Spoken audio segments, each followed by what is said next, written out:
name is Katie. I am a reference librarian here at the Worcester branch of the Wayne County Public Library, and today I am reviewing the book Scout's Honor by Lily Anderson.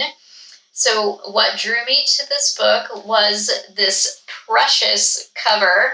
I was very intrigued by it, especially our middle scout here, who is holding a knife and covered in kind of like this purple goo, and I didn't know what all that was about. So without even really reading what it was about, just seeing the imagery, I kind of knew I had to read this book.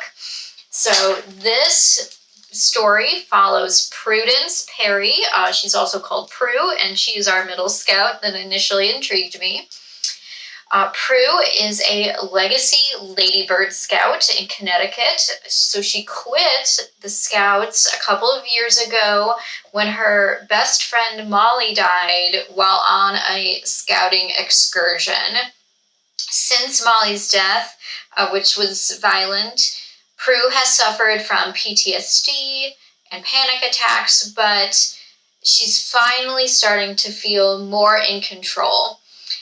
Now, Prue's mom and her aunt are big into Ladybird Scouting, and they, in my opinion, take advantage of Prue finally feeling a little bit more stable to push her to become a troop leader for a small group of local girls interested in Ladybird Scouting. So her aunt and her Tia Lowe are both former members, and then they became leaders, and now they're actually pretty high up in the organization.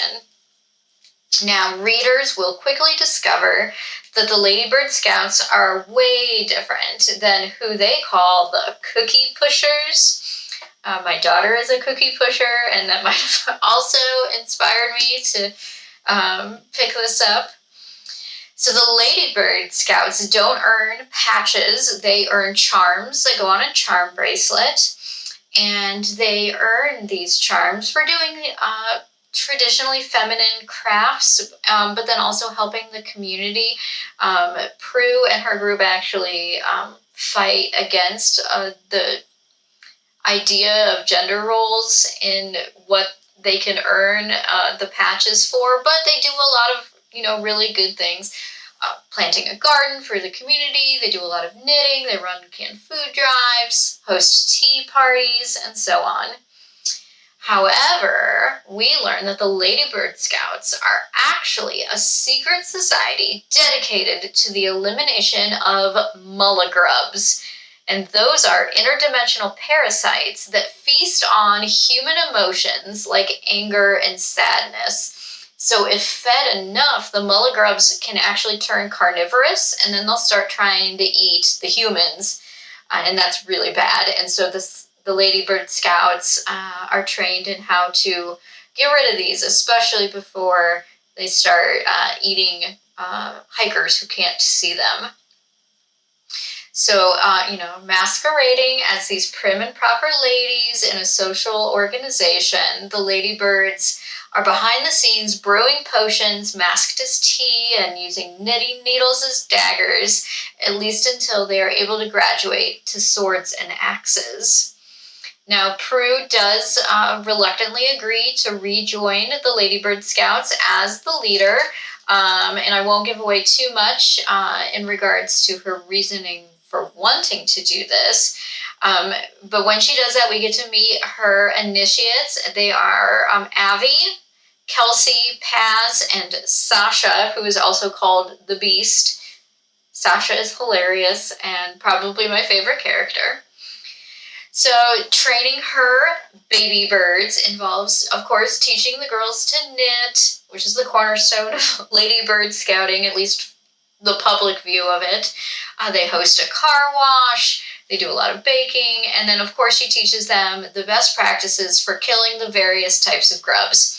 Now, having gone through Molly's death just a couple of years ago, Prue decides to go beyond what is outlined in the Ladybird handbook and actually teaches her girls how to meditate and be calm. They do yoga together, and that is because when you're hunting these grubs, it's a very stressful situation, and some of the grubs feed off of fear and your emotions. So let's keep those in check, right? I just thought that was kind of cool. She went beyond what she needed to. All right, so along the way, Prue and her crew end up in a couple of situations with her old troop. So these are all senior scouts, and the senior scouts are obsessed with this nationwide Ladybird Scout leaderboard. And this leaderboard keeps track of everyone's points. Now, you earn points by earning your charms and by killing grubs. And the bigger the grub, the more points you earn. And they want to be, this other troop wants to be at the top of the leaderboard, and they think they can do that by killing the really big grubs. And that plays into the storyline at some really crucial moments. So I don't want to give away any spoilers.